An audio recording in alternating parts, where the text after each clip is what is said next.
still. We provide a productive, progressive, and a passionate platform for the young students and the dental surgeons. We bring webinars in order to upgrade ourselves, even in the situation of pandemic when there is a worldwide stagnation. So today, we have brought you a webinar on the topic Extending Opportunities as a Dentist in the USA. We have with us our guest speaker, Dr. Jasmine Arneja ma'am. Over to you, Ritika. Now, I would like to introduce her to all of you. She is MDS in Orthodontics from ITS Dental College, Muradnagar, and pursuing DDS from University of Colorado, USA. She was a top rank holder and was honored as the best outgoing postgraduate in the PG convention.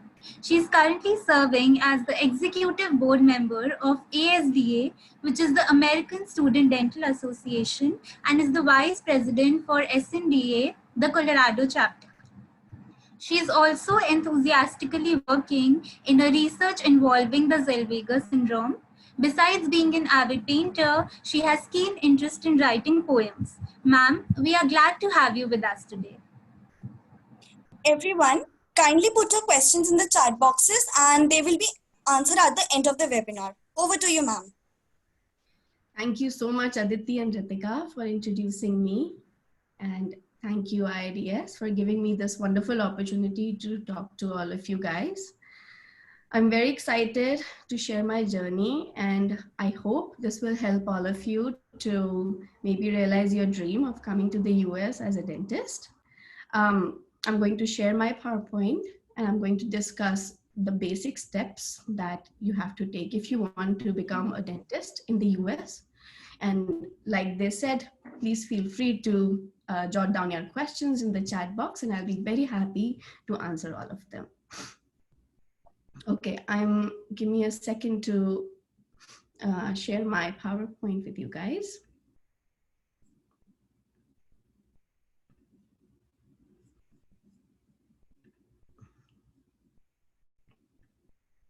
Are you guys able to see my screen? Yes, ma'am. Yes, ma'am. Yes, ma'am. Yes, ma'am.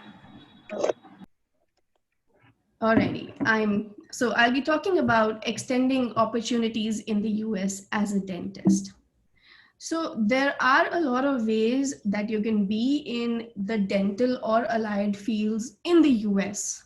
But if you want to be a dentist, it's a very long journey. And it's actually a number of steps that lead to this destiny. So let's talk about it. Before we start, I think the first question that we need to ask ourselves is, why do we want to become a dentist in the US? It's a very tough journey, it's very long. So what is our motivation going to be behind becoming a dentist? For a lot of you, or a lot of us, I would say, the motivation is the financial gain. So we all know that practicing dentistry in the US or in Canada is a very lucrative profession. Dentists earn a lot. So a mean salary, I would say, is $1,53,000 per annum. A good dentist who's working a little more or maybe has more specialization can earn somewhere around $200,000. And somebody who's just started maybe, or who's on the lower end of the scale, would earn about $100,000. So if you multiply it by, somebody is writing on the screen, my dear, I think, okay. So if you multiply it by 70, you would know how much I'm talking about, but it's a good number. And dentist as a profession is one of the very few, like the first 2 or 3 highly paid professions in the US. So financial gain is always there. But I think, so this is a brief idea of how much you would take in India or in developing countries. Say for example, metal crowns, PFMs. PFMs in India, a good one will be $200. I know this is also in the higher end. We don't take that much, but in the US, you take about $1,000. So just an just a comparison between how much you charge in India and how much you charge for the same thing in the US. But I would say for me, financial gain was definitely there, but more than anything, I was more excited about and passionate about learning what is out there in dentistry. So I've studied in India all through my BDS and post-graduation. And there are so many things that we read in the books, but we never get to practice it. What I was excited about studying in the US was that we will get to practice whatever we read in the books. So the first picture is of a semi-adjustable articulator. Okay. I think somebody is using the whiteboard and writing DDS. I will give my... I'm just change the settings to allow only host to share screen. Okay. Yes.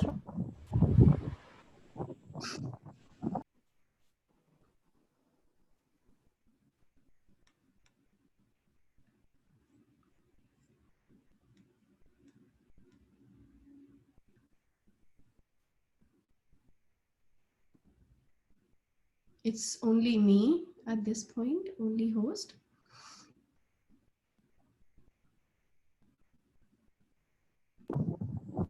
Ma'am, you can Co-host or something.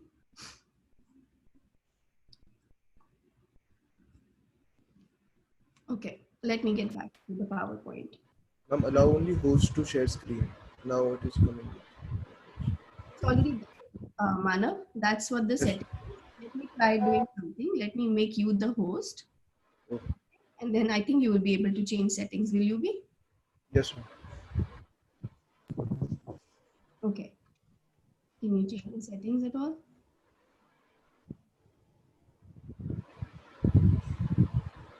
And then just make me the host so that I can share my screen again.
Ma'am, is that done?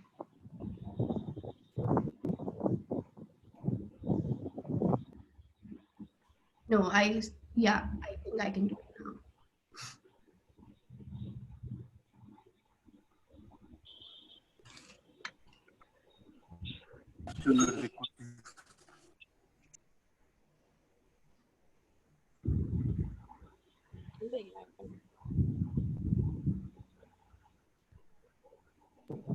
Okay. Guys, please turn off your camera, mic, please.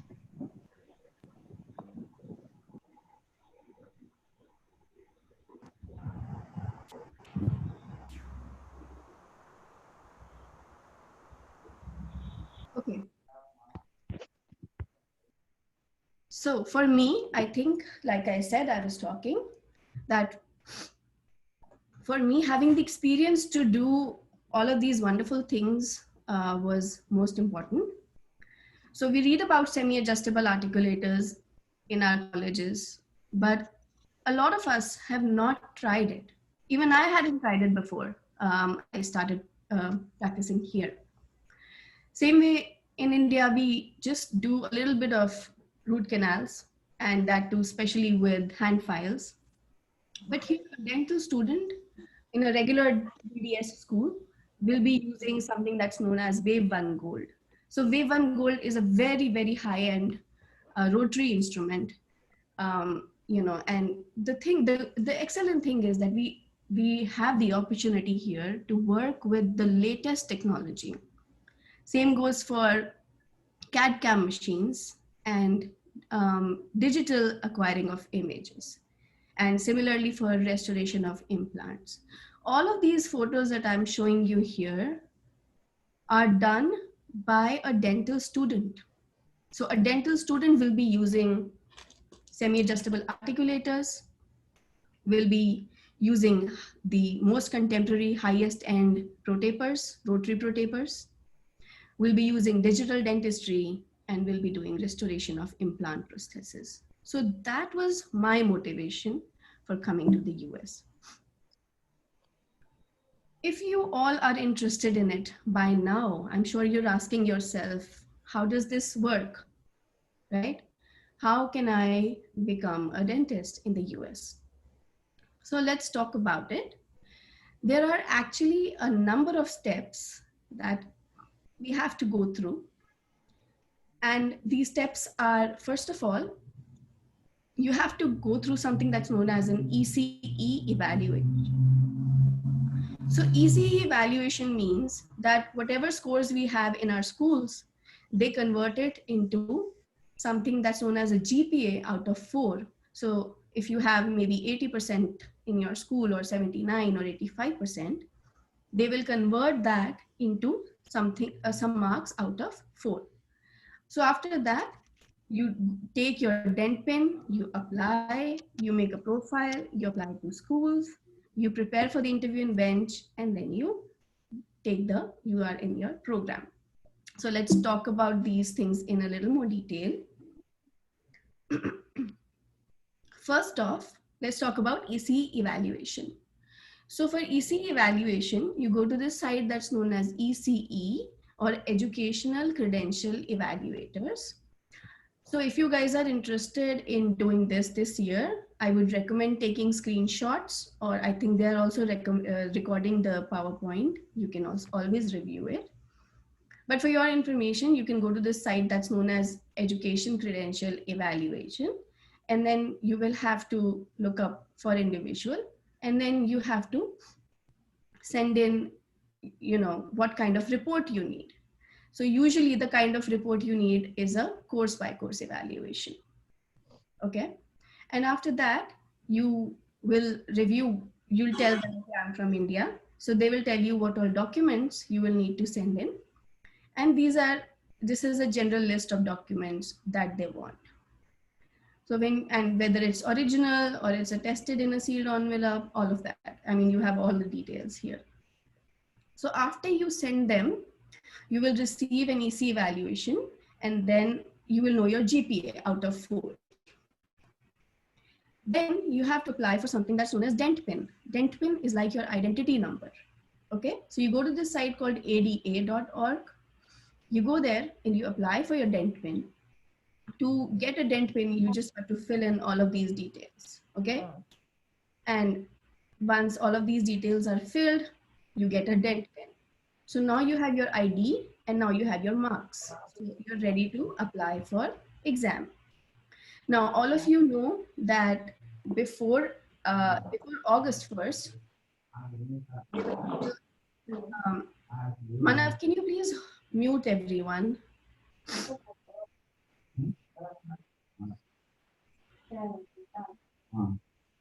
Yes, Mama.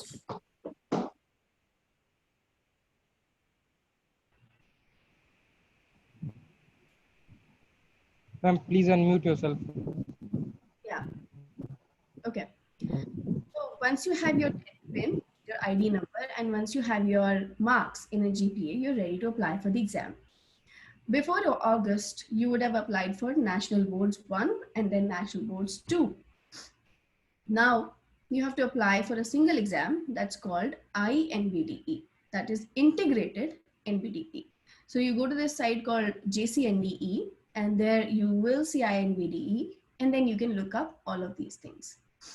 I highly, highly recommend going to test preparation and looking up sample questions to have a better understanding of what this exam is about. But generally, what is the difference between NBDE and INBDE? So for INBDE, the questions will ask about the patient care, how dentist approaches the practice of dentistry, and how dentists keep up with advances in the profession. So it's very contemporary. So I think mainly the difference is that this will ask about how you as a dentist will attend to this patient. The INBDE will include 500 items compared with the total of 900 that was before. And the INBDE is expected to take 1.5 days to complete. So let's get back to where we were. So now you're ready to apply for INBDE. Now you need to know how much money are you going to spend? And let me assure you, it's going to be a lot of money in the whole process. So the fee of INBDE is about $680. And you'll also need a processing fee for international candidates of $210. So turns up to be about 900. And you will have to choose result report fee because you want this result report to go to JCNDE. So 45 per report. So I would say somewhere about 1,000 to 1,100 is what you need to take this exam.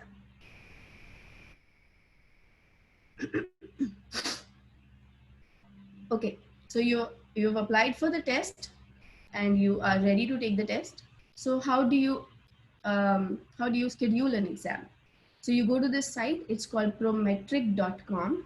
Prometric are basically, if any one of you has taken TOEFL or GRE, it's actually a room that's filled with computers and the exam is taken on that computer. So you go to this thing called prometric.com and then you schedule a test, you put in all the details. And I'm sure you all know that this exam is taken only in these places. So Canada, Guam, Puerto Rico, United States, and Virgin Islands. You cannot take this exam in India or any other country. Now you're ready to take the exam. So what's the exam like? Exam is 1.5 days. So on the day 1, you have 100 plus 100 plus 100, 360. 360 questions, and they give you 8 hours and 15 minutes to complete it. And this is a lot of time. I have not heard of anybody who has taken this long. Mostly people are done in 5 hours. And then the day 2 is more clinical based, in which you have 70 and 70, 140 items. But these 140 items are completely clinical based. That is, they'll give you a patient box, say patient age XYZ came to your clinic, has a broken tooth. They'll give you a radiograph, and they will ask you questions about that. So it's more clinical based. Now, congratulations, you've taken your INBDE and you've passed it. And now you're ready to apply to CAPIT. Now, in India, when we have to apply to a school, you have to fill a form, or apply to a college, you have to fill a form, right? Here, if you have to apply to, so colleges are called schools here, okay? So when you have to apply to schools, you have to fill a centralized application portal. So that's called CAPIT.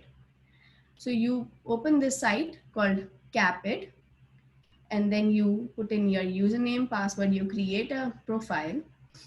And it's a very, very long profile. It has personal information, academic history, supporting information, and program material. So this takes you a lot of time to fill in. So personal information will, ask you questions like your details, ethnicity, background, things like that. Academic history will be, so what all places have you studied at? What is your marks? Have you taken INBDE? Supporting information will be, the details about, okay, you say that you have gone to this school. Okay, where is the degree? So things like that. And once you have completed all of those details, you apply to schools. So there are actually a number of schools that take in international applicants, and you can look up their website to see the details, whether, you know, whatever you would want to see, whether it's in that state that you want to go to or not, whether they allow international students or not, things like that. So do the best of your research and you are ready to apply. And applying to all of these schools requires some more money. It's about $100 each for every school. It varies a lot, but then $100 is just an average. So I would say the whole application process is going to take you about $1,000 for the exam. And I would say about 1,000 or a little more to apply to schools. Now you have applied and fingers crossed, you got an interview from a school. So the schools that bring in international students, you have to pass 2 more hurdles before getting in, which is a bench exam and an interview. So interview, you know, is just, you know, with a panel. They want to see what kind of person you are. Do you have good communication skills or not? Will you be able to talk in English properly or not? And how are you as a person? Because after all, being a dentist is being around people all the time. So they want to make sure they're finding a good match for their school. Bench exam is completely different. Bench exam is a practical exam that most of the schools take. Some schools don't take a bench exam, but most of them do, in which you demonstrate your clinical skills on a mannequin. So mannequin is the dummy, and inside it is a typodont. Typodont is the dummy gums. It's called typodont, and these are removable teeth, screwable. So they ask you to do certain things like a porcelain fused to metal crown, like a gold crown, a zirconia crown. They'll ask you to do class 2, class 3, a filling, a composite, an amalgam. So it depends on different schools what they ask you to do. But in general, they will want a bench exam and an interview. So once you clear all of that, congratulations, you are admitted. But the big question is, what is the cost of attendance? The cost of attendance varies from school to school. Say, let's put it somewhere between 1,20,000 per year is the minimum, and it can go up to 2 lakhs per year. So 120,000 to 200,000. That's the per year. And it also depends on whether your school is 2 years or 2.5 years. So cost of attendance is very variable. So make sure the schools that you're applying to, you're aware of what the cost of attendance is, and then you can go forth.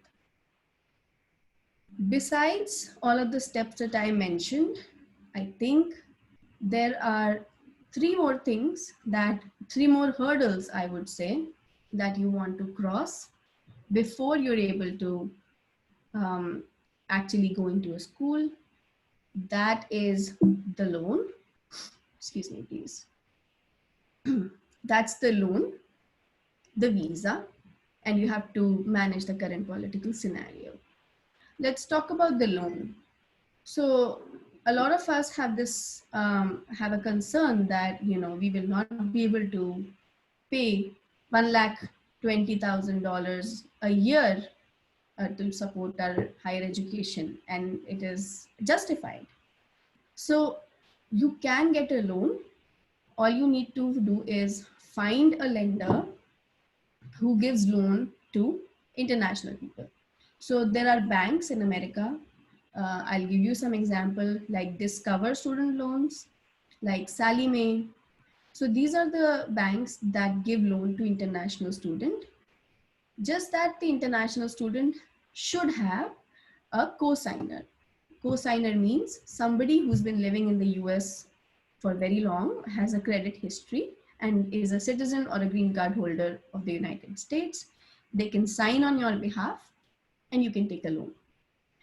The caveat is that these loans have a higher rate of interest. So usually usual loans have a rate of interest of 4% or 3%. These loans will have a rate of interest of 6.5%, 7%.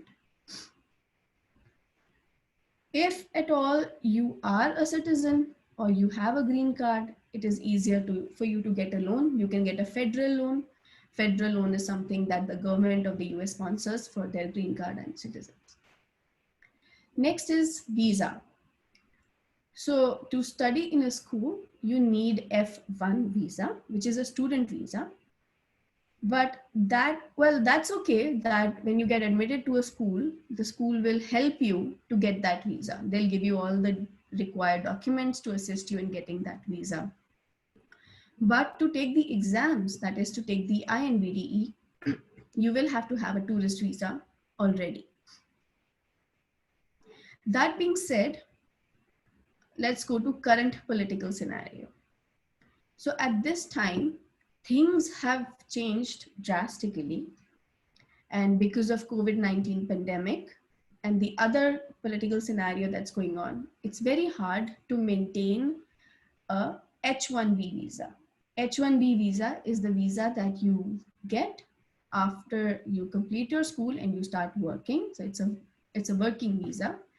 And these days we are seeing that the amount of H-1B visas that you're getting is declining steadily. So I just wanted to make all of you aware of this scenario. So at the same time, if you have connections in the US, if you are already a green card holder, then I think things are much easier. But loan, visa, and the current scenario is something that you should be aware of before you start this journey. But like I said, it's an incredible journey. I'm currently in the senior year or final year of my school here. I will graduate hopefully in December. But the things that I've learned here are impeccable. I couldn't dream that I could do so much. I could learn so much. So yes, it's a tough journey, but if you're very passionate, I would recommend you to do it. So dream higher. Thank you, everyone.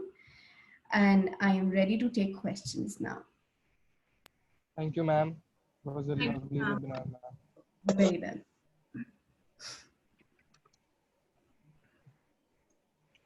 Over to you, moderators.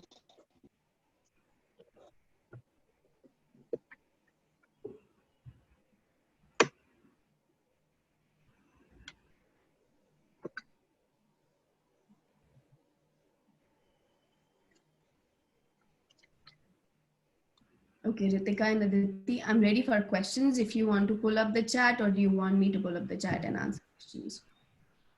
Thank you, ma'am, for such an informative presentation. Ma'am, we have some questions.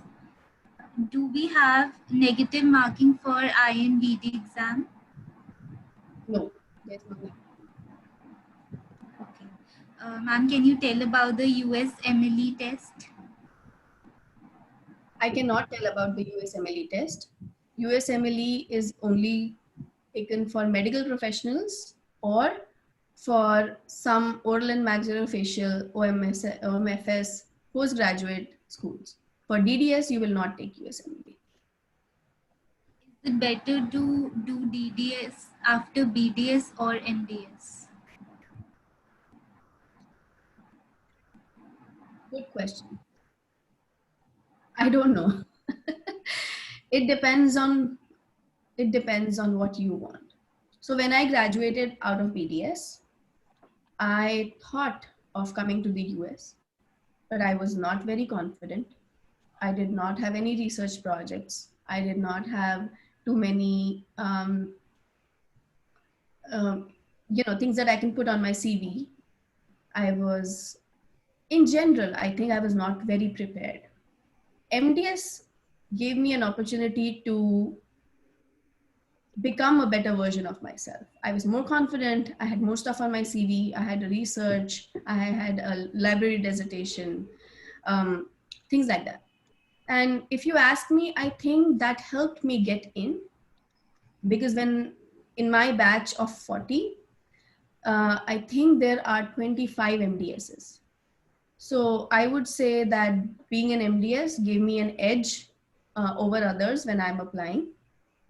But it totally depends on you. If you are a fresh graduate or you're in your intern year and you really want to get in, I would say go ahead and apply. Yeah. And the next question is there any particular syllabus that we need to follow for the exam? Yes, there is.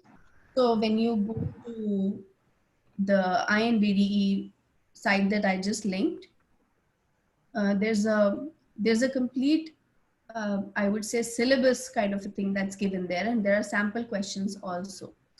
In general, INBDE will include everything from all of your years in BDS. So basic sciences and clinical sciences. Plus, it will also include some questions on ethics and some questions on research. So yes, there's a syllabus, but I think it was very long to discuss in this PowerPoint. But if you're interested in taking the INBD, I would recommend to use that website as your guideline and go from there. Ma'am, there is a question that what if we apply after BDS itself? Go ahead and apply if you like to. If you think you're confident, if you think, so just imagine that you are competing against the best of the world. So Yes. if you think after BDS you have enough confidence, you have enough work that you've done, your CV is bright and shiny, go ahead and apply. And then there is a question for the same. What can we do to stand out with the CV? What can we add so that we are highlighted in the CV? Okay, that's a good question. What can you do? So like I said, higher education is something that you can do. Research is something that you can do, and not just any research. They don't just want any publication. If you're doing research, do a good research, a quality research. So higher education, if you don't want to do MDS, you can go in for something like an implant course. So this is for you to find out where your interest lies. If you're interested in research, I would say you can go for that. If you're interested in I would say some kind of preceptorship, you can go for that. Plus, if you have somebody in the US and you can come to the US for some while, I would say come here, observe at schools, observe at private clinics, private offices. That will help your CV shine. Ma'am, can you tell something about preceptorship programs? Yes, but I don't, so preceptorship programs, they're basically programs in different schools. They give you preceptorships from 1 month to 6 months, depends. And they're usually paid programs. So they take some money and they let you be there. But it's just observerships. So you just go there and observe what's happening around, and it'll give you a good idea of how dental schools work. More than anything, it helps you understand what is the level of knowledge of students, and so that you have a brief idea of how dental school in the US works. Ma'am, after studying there, do we have to give some other exam to practice in India? So you want to There come is to this question. do DDS and go back to India? Yes. No. And there's one of the questions. You are a BDS from India, you are already licensed to practice in India. To be able to come back, I don't think you need to take another exam. But to practice here, after you do DDS, you have to take another exam. That's called the licensing exam, and that everybody has to take. Even American graduates, they have to take that exam. It's called a licensing exam, and that differs from place to place where you want to practice. But that's another story. And ma'am, when should we start preparing? Preparing for the exam? Yes, ma'am. Okay. So the CAPIT cycle open somewhere in March if you want to apply.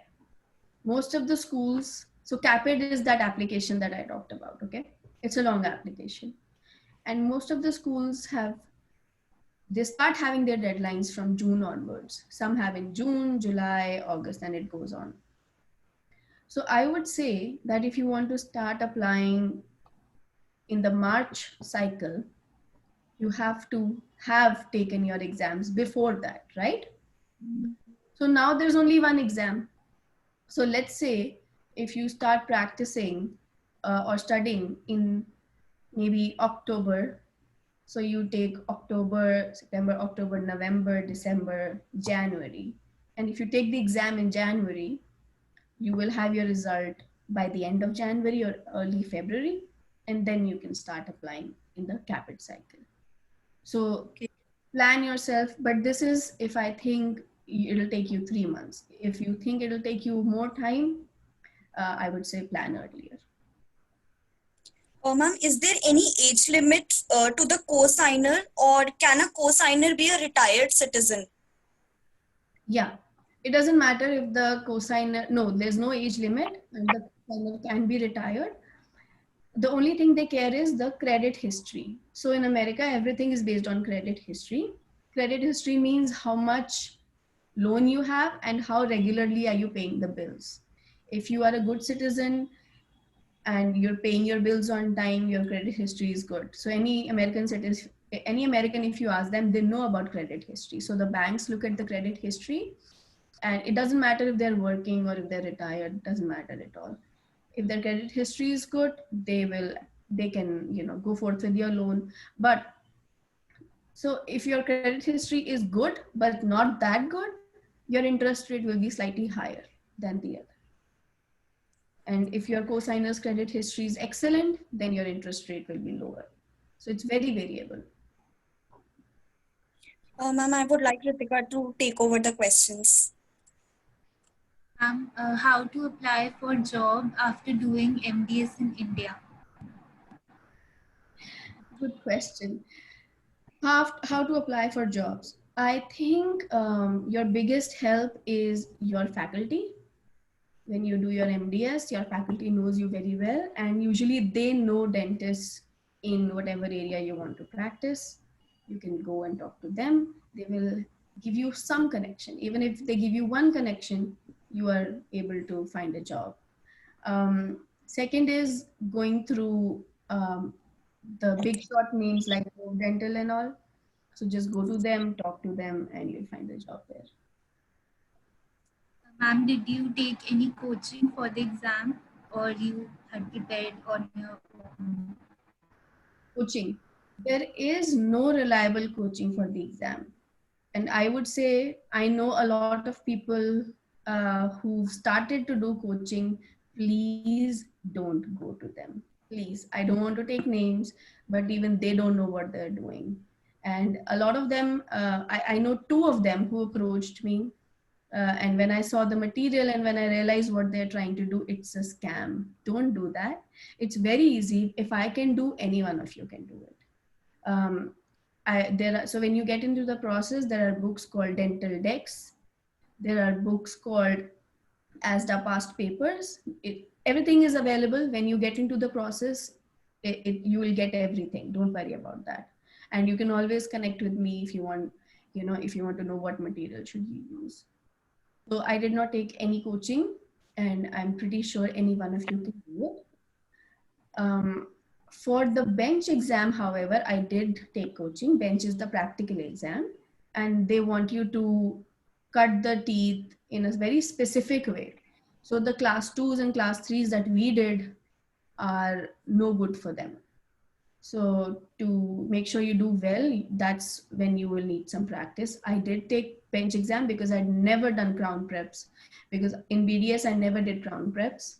And then I took orthodontics. So you don't need to do crown preps in orthodontics. So I'd never actually done a crown prep. So I was not prepared at all.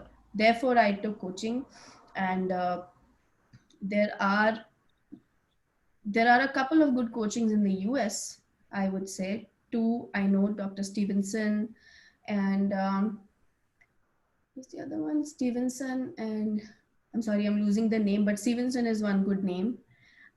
They're in the US. There in India, there is one nice place. It's called ODA where I went. It's in Chandigarh. So it all depends where you are and what kind of help you need. But a lot of people I know also did not take any coaching with bench exam. So it all depends on how good you are with your work. Can you tell about the licensing exam? After DDS? So licensing exam is an exam that you take after doing DDS, and the school that you are studying in will help you in that exam. It's a 3-part exam. It's a theory exam, and then you have a mannequin-based exam, and then you have a patient-based exam. So the theory exam is going to test your knowledge as a dentist. The mannequin-based exam is going to test your skills, and the patient-based exam is your final test. Because of COVID, mostly these days, patient-based exams are not taking place. They're converting that also into mannequin, but there are different things. However, the thing that you should know is, so say for example, in India, the Indian Dental Association is the head of all the dentists, okay? Is the licensing body for all the dentists working, right? In America, it's not the same. In America, every state has the choice of what license exam they want to take. So there are 2 big names, ADEX and REBS. Now this is absolutely, I would say, extra knowledge. You don't need to know all of this, but I'm just telling you because you asked. There are 2 exams called ADEX or REBS. So before you graduate from schools here, you have to know what state you're going to practice in. And then you have to know whether they want ADEX or they want REBS, and then you take that exam. So it's a licensing exam. Can we apply directly for a job after doing MDS and BDS from India? Sorry, you cut up a little. Did you say, can you apply for a job directly after doing BDS and MDS from India? In the US? Yes, ma'am. No. Not at least not as a dentist. You cannot. How important are the BDS and MDS exam marks for DDS? Depends. It'll give you a different GPA. If your GPA, so like I said, people are competing against the best of the best from the whole world. So if the people that you're competing against have a GPA of 3.7, 3.8 or 4, if your GPA is 3.4, you're already one step down. But the interesting thing about GPA is that it's different from school to school. So I don't know how they calculate what is their algorithm like, but if you score 80% in school A and if you score 80% in school B, your GPAs may not be the same. They'll be different. So they have a separate algorithm depending. I don't know how they do it. It's a very complicated process. But yes, your GPA matters a lot. For how many years the DDS is? DDS is different. It is different from school to school. Somewhere it is for 2 years, somewhere 2.5, and even 3 years. It depends from school to school. How much time did it take you to crack the exam? When I took the exam, they were MBD part 1 and part 2. I took about 3 months for MBD part 1 and about the same time for MBD part 2. So in all, I think I spent 6 months taking the exam.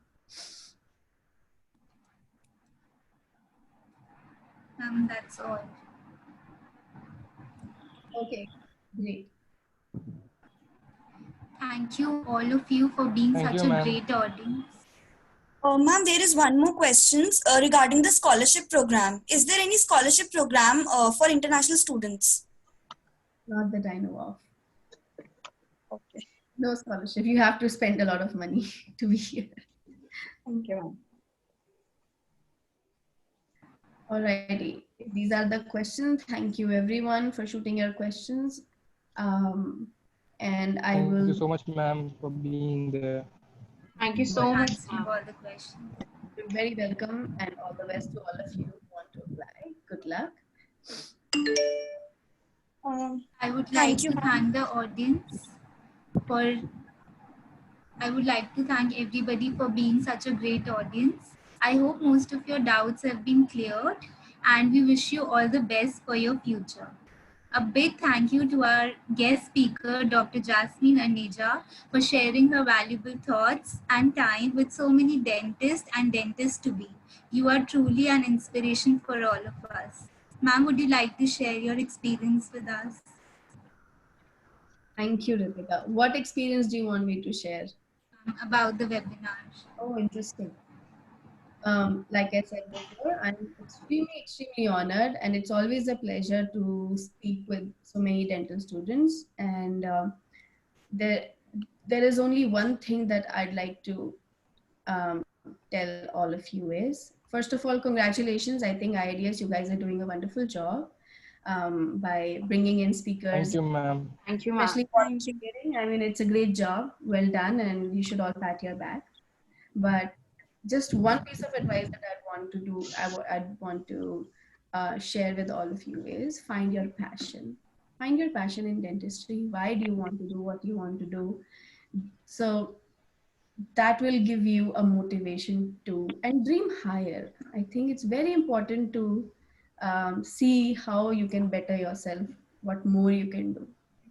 So take that extra step, take that risk, I would say, and find your passion. Thank you, ma'am, for such inspiring words. I would like to thank Dr. Navneet, the IADS India President, Dr. Praveen, IADS India Vice President, Dr. Vaibhav, National Scientific Officer, Dr. Nitin Bhagat, Zonal Head of India, and Dr.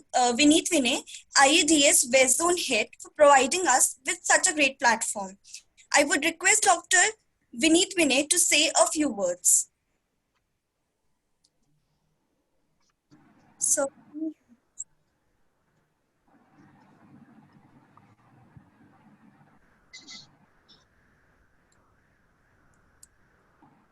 I guess there is some technical glitch. I am also grateful to Dr. Palak Tihara, President of IADS Delhi NCR, and Dr. Shreya Agarwal, the organizing chairperson, for being with us and helping us throughout. I would like Dr. Shreya to say a few words. Yes, thank you. First of all, I would like to thank Dr. Jasmine Aneja ma'am for taking out the time for her from a busy schedule to grace this webinar with her extreme relevant address on DDS. Thank you so much, ma'am. Secondly, I would like to thank the moderators Aditi and Ritika for conducting this webinar so nicely.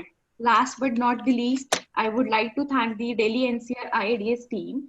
I would like to take the names, in fact, Palak, Amrapali, Aksha, Sachin, Manya, Gracie, Ansuya, Ritvik, Aniket, and Manav. These guys, they have worked really hard, and without them, this would not have been possible at all. Thank you so much, guys, for making this event a big success. Thank you. And I can see in the chat, Dr. Vineet wants to be unmuted. Yes, ma'am. Now we have to unmute. Yes. Okay, I'm here now. I'm audible? Am I audible? Yes, sir. Yes, sir. Okay, thank you, ma'am. Thank you very much, Dr. Jasmine, ma'am. Actually, we only knew about DDS, and now you have given me a lot of options regarding opportunities in US as a dentist. And I thank you very much. It was a wonderful session, and I hope the participants learned something, and they will be in touch with you, I guess. Okay, please share your email ID, ma'am, so that we can be able to get in touch with you. And then I have Shreya Agarwal, the organizing chairperson. Thank you so much Thank you for so much. organizing such a beautiful session regarding opportunities in US. We actually need this, all the dentists in India. And the president, Dr. Palak Tihara, IADS Delhi NCR. I'd like to thank her too, and the moderators of this session, and all the IADS Delhi NCR team. And I would like to thank, on behalf of the president, IADS, Dr. Navneet sir, and Dr. Praveen Singh. Thank you so much, ma'am, and hope to see you again and interact with you in other future sessions as well. Thank you so much, ma'am. Thank you so much. Thank you for having me here. It was a great pleasure. Thank you, ma'am.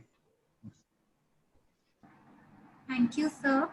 We all would like to see you in our next episode, which is on the 12th of August. Till then, stay home, stay safe. Thank you. 1 minute. Everyone, please kindly fill the feedback form that will be posted inside the group and you will get your certificates. Thank you so much. Thank you, participants. Thank you for attending this.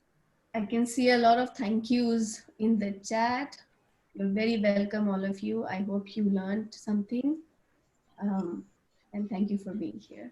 All right. Bye, everyone. Thank you, ma'am. Bye, Bye, ma'am. Bye, ma'am. Thank you, ma'am. Thank you so Thank you, ma'am. much.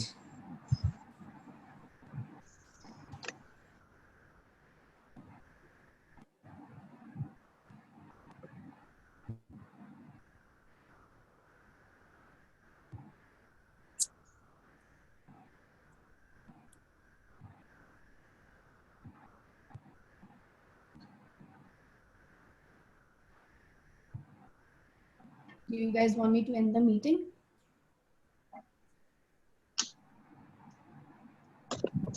Yes, ma'am, you can end the meeting. Okay. Thank you, everyone. Bye-bye. I'm gonna Thank you, ma'am. Thank you, ma'am. Thank you, ma'am.